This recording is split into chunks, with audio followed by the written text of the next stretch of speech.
አሜሪካ ለአፍሪካ ኢኮኖሚክ ኮሚሽን የምትሰጠውን ድጋፍ ማቋረጧን አስታውቃለች። ፕሬዚደንት ዲጄቲ ለአሜሪካ ሴክሬታሪ ኦፍ ስቴት ባስተላለፉት ኦርደር መሰረት የአሜሪካ ውጭ ጉዳይ ሚኒስትር withdrawal from wasteful, ineffective or harmful international organizations ብሎ የጠራቸው ድርጅቶች አሉ። ባይዘ ሃርሙፉል የሆኑ ማለት ነው። አንዳንዱ ሪዳንዳንት ነው፣ የተረጋገመ ነው።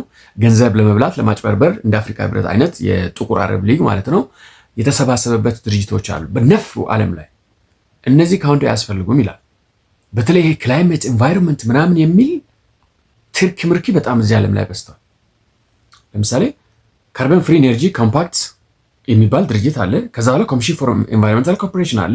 እነዚህ አሁን አንድ ላይ መሆን የሚችሉ ናቸው። ኢንተርገቨርንመንታል ፓኔል ኦን ክላይሜት ቼንጅ የሚል አለ። ለምንድን ነው አንድ ላይ የማይሆነው?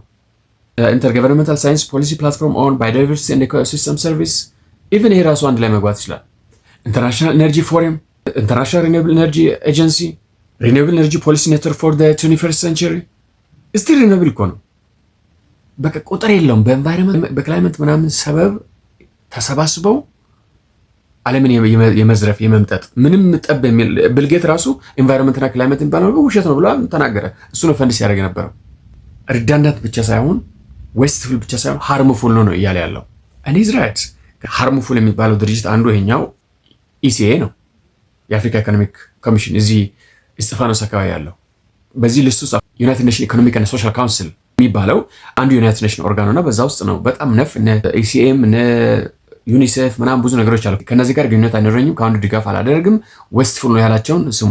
ኢኮኖሚክ ኮሚሽን ፎር ላቲን አሜሪካ ኤንድ ዘ ካሪቢያን፣ ኢኮኖሚክ ኤንድ ሶሻል ኮሚሽን ፎር ኤዥያ ኤንድ ዘ ፓሲፊክ፣ ኢኮኖሚክ ኤንድ ሶሻል ኮሚሽን ፎር ዌስት ኤዥያ፣ ኢኮኖሚክ ኮሚሽን ፎር አፍሪካ።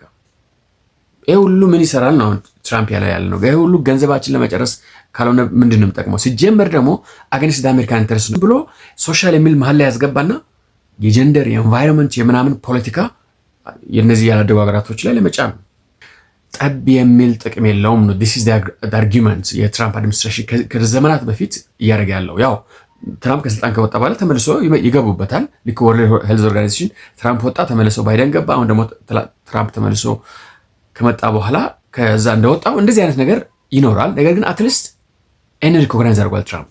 ከዛ በተጨማሪ ኦፊስ ፎር ዘ ስፔሻል አድቫይዘር ኦን አፍሪካ፣ እንደነዚህ ፒስ ቢልዲንግ ኮሚሽን፣ ፒስ ቢልዲንግ ፈንድ፣ ሁሉም አንድ አይነት ነገር ነው። ፒስ ቢልዲንግ ኮሚሽን፣ ፒስ ቢልዲንግ ፈንድ ምናምን ያለ እነዚህ ይሄ ፖለቲካል ሳይንስ እና ምናምን በየዓለሙ እየዞሩ የሚማሩ ሰዎች አሉ።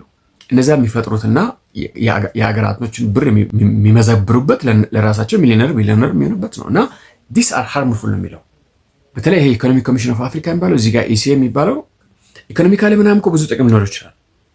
ግን ኢትዮጵያን የአረብ ሊግ ቃል አቀባይ ነው እያደረጉ ያሉት። የግብፅ ቃል አቀባይ የራሷ ፖሊሲ የሌላት የፖሊሲ ነፃነት የሌላት ደካማ ሀገር ነው እያደረጉ ያሉት። ትራምፕ ጠርጋ ያውጣ ከአዲስ አበባ ሳይቀር ገና እንነቅለዋለን።